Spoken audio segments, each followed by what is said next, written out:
അമേരിക്കയും ഇറാനും തമ്മിൽ സമാധാന കരാറിനുള്ള ചരിത്രപ്രധാനമായ ചർച്ചകൾ പൂർത്തിയായി. ആദ്യഘട്ടം സ്വിറ്റ്സർലൻഡിലെ ജനീവയിലാണ് നടന്നത്. പശ്ചിമേഷ്യയിൽ സമാധാനം പുനഃസ്ഥാപിക്കുക എന്ന ലക്ഷ്യത്തോടെയാണ് ചർച്ചകൾ. സമാധാന ചർച്ചകളിൽ അമേരിക്കയെ പ്രതിനിധീകരിച്ച് വൈസ് പ്രസിഡന്റ് JD വാൻസ് ആണ് പങ്കെടുത്തത്. ഇറാൻ പ്രതിനിധി സംഘത്തിൽ പാർലമെന്റ് സ്പീക്കർ, വിദേശകാര്യമന്ത്രി എന്നിവർ പങ്കെടുത്തു. ഖത്തർ, പാകിസ്ഥാൻ എന്നീ രാജ്യങ്ങളുടെ മധ്യസ്ഥതയിലായിരുന്നു ചർച്ച. ലെബനനിലെ അടിയന്തര വെടിനിർത്തൽ, ഇറാന്റെ ആണവ സമ്പുഷ്ടീകരണ ശേഷി എന്നിവയാണ് പ്രധാനമായും ചർച്ചയായത്.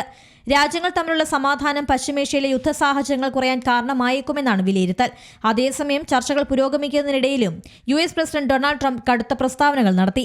ഹോർമുസ് കടലിടുക്ക് ഉടൻ തുറന്നില്ലെങ്കിൽ ഇറാനെതിരെ ഉടനടി ആക്രമണം നടത്തുമെന്നാണ് ട്രംപിന്റെ ഭീഷണി.